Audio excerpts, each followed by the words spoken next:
Packed Snacks update Oxygen Not Included's 50th update has officially been released. It includes BioBot, food dehydration and rehydration, more comfort for Critter and other stuff. They added the Dehydrator and Rehydrator building. The Dehydrator building here to the left, as the name implies, can dehydrate any food that is produced in the gas range. So any recipe that you can see here to the right in the gas range can be dehydrated in a dehydrator.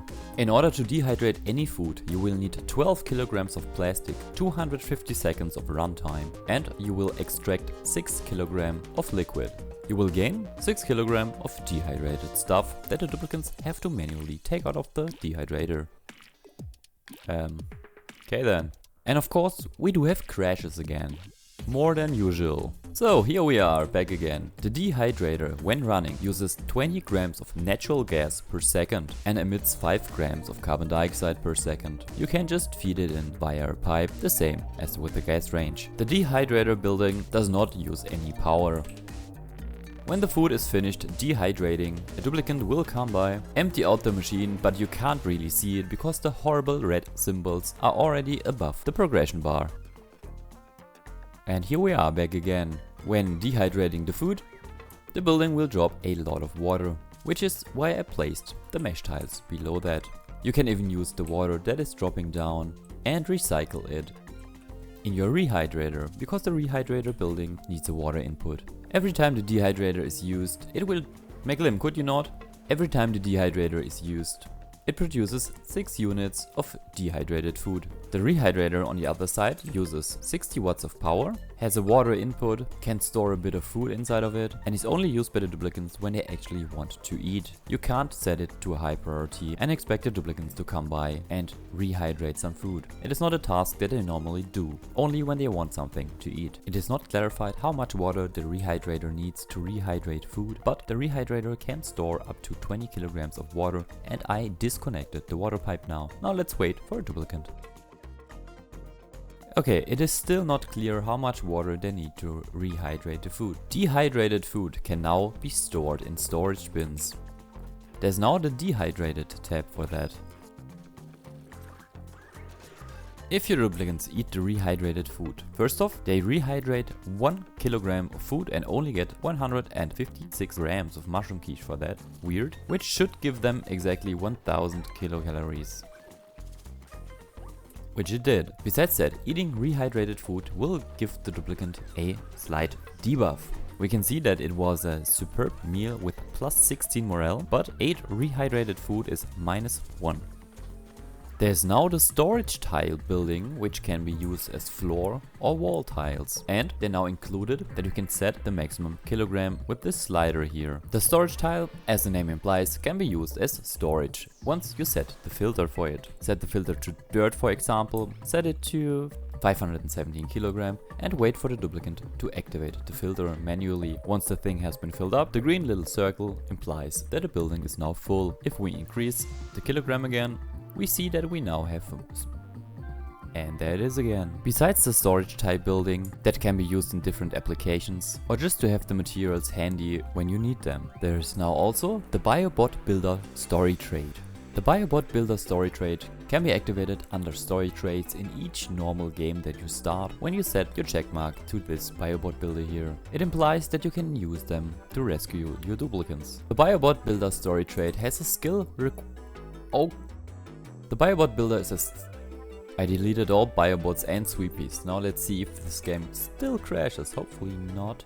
Okay, no crash. The BioBot Builder has a skill required operation. You will need a advanced medical care duplicant to use this building, which makes them finally have more than one use case. The BioBot Builder building at the moment is a little bit flawed because it doesn't tell you how much material you need to build the next BioBot. The thing is, you need 300 kilograms of steel to build one. The building can hold 1800 kilograms of steel, enough for 6 of these bots. The BioBot Builder has a gas intake and a gas output. It uses zombie spores to produce sporbs. you will need 9,850,000 zombie spore germs to grow a single spore. You can see the consumption rate of 10,000 germs per second, which gives us 9,850,000 divided by 10,000 germs is around 1.64 cycles to incubate a single spore. Once the spore reached maturity, the building will stop, a duplicant will come by. Remember, this is the duplicant with the advanced medical care skill. It will check the health of the spore and then put it into the machine. The BioBot can then help out in your base. Like this. The BioBot can dig, store and has a melting point of 2426.9 degrees Celsius. Meaning you can use it in very hot areas like this one here. But the BioBot builder can't do anything that requires a skill point. The BioBot builder can deconstruct buildings. The BioBot builder cannot build advanced structures, but it can supply them with materials. It can, of course, build regular tiles. Once the BioBot runs out of fuel, it will drop its casing and can now be deconstructed and give us steel. I don't know how I just did that by clicking on the BioBot without clicking the button, but hey, what works works. Here we do have a second recently deceased BioBot. Now if we have this deconstructed, which the command is automatically placed on it, that is quite nice. Then J-Ray will come by, deconstruct it. Thank you, J-Ray. Now please go to the side. And it will drop 300 kilograms of steel, making it completely recyclable. What I wanted to say is that you can now just rebuild a new BioBot with the old material, grow a new spore and reuse the bots. And now let's figure out how many bots we can have at the same time. Since they did change the time in which you can grow a spore, you can now have more than 3 of these BioBots. Here are 2 right next to each other and here are 2 right next to each other. So we have 4 at the moment. And a 5th one is in production. The maximum building rate is 1 per 1.64 cycles, I think.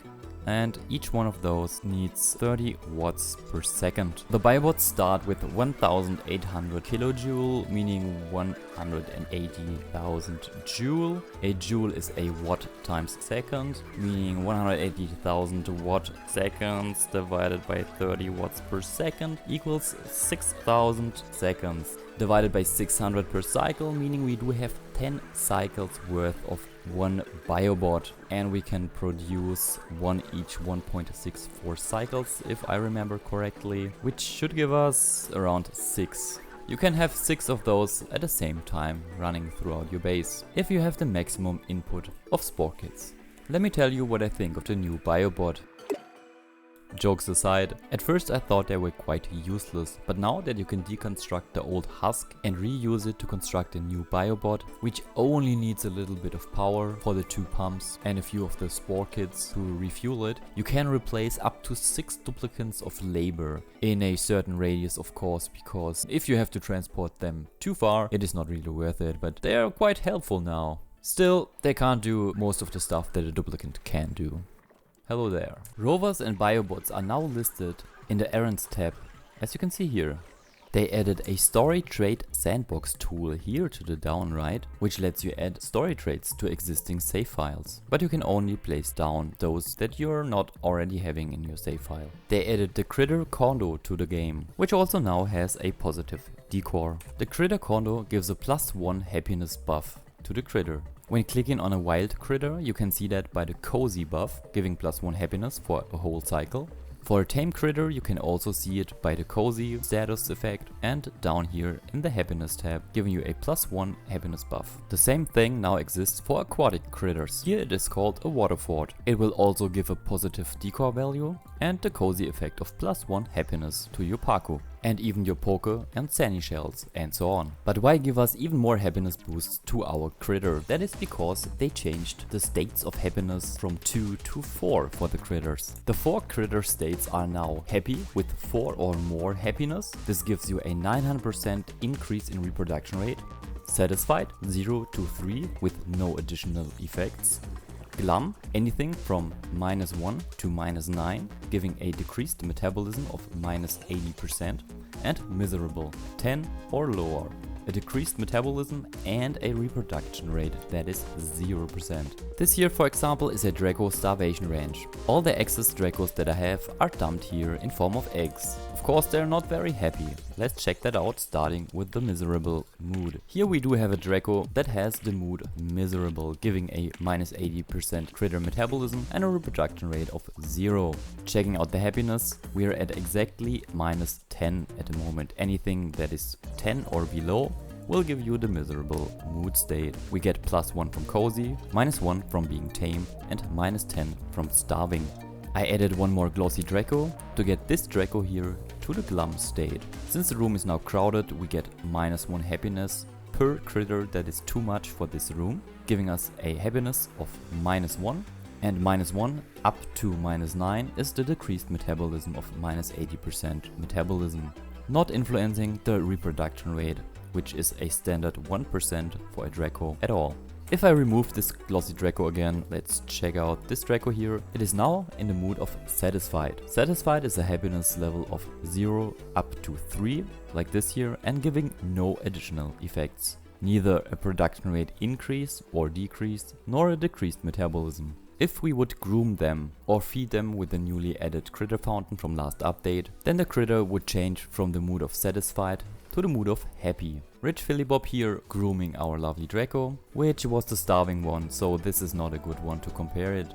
Once groomed, the critter gets a happiness bonus of plus 5 for being groomed, changes its mood to happy, and giving you a 900% reproduction rate increase, which for a Draco is 11% per cycle, the standard 1%, plus mood happy 10% increase per cycle, meaning we would need around 10 cycles for the Draco to reproduce and lay an egg. The only issue is that unfed Dracos start starving at age 10 or 11, meaning they don't have enough time to reproduce before getting the minus 10 happiness debuff from starving. So this starvation range here does not produce any eggs, because I also do not groom them here. I do have a normal range down here where they get their free food from balm lilies and are getting groomed, meaning they are happy with the higher reproduction rate and give us a lot of eggs, which are then shipped off and dropped inside of this room. Of course, you do not need the critter condos. The penalty for too many critters in a room has now been simplified. For each critter that you add, you will just get a simple minus 1. They also changed overcrowded to crowded. We are now at minus 3 happiness. The former hungry status has been renamed to looking for food. They added the critter metabolism to the conditions panel on the side screen. The critter metabolism is now starting at 100% instead of 0%. The same, of course, goes for the Pacu, but the Pacu have been given an additional happiness bonus from recently 8 from the fish feeder. If you click on the Pacu and check this out, 8 from feeder giving plus 5 happiness. This has to do with the new moods that have been added. The Pacu's diet has also been changed to eat a whole seed or 7.5 kg of algae per cycle, as can also be seen in the database here. Pacus now only check the surrounding liquid volume to determine if they are confined. If I close this off, the Pacu goes from crowded to crammed, but not confined. Still, the air has an influence. This Pacu in this single tile, for example, is already confined, giving minus 10 happiness.